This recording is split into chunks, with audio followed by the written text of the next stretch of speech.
Hey guys, today I'm going to tell you that can you put Instagram share list on order. If you are using Instagram and you want to put your Instagram share list in order, so let's see how can you do that. You have to simply open up your Instagram app, and here you can see that whenever you tap on this share option, you will get different share options here. So let's see how can you customize or put it order in there.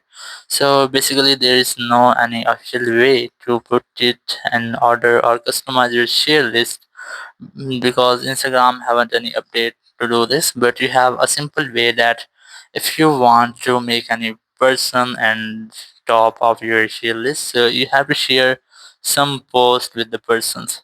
So once you have shared any post with the person, for example, I have shared a post to this one. So after sharing up to 5 or 4 posts, so it will remain on the top in my share list. So in this way you can easily put Instagram share list in order. Thank you very much for watching the video.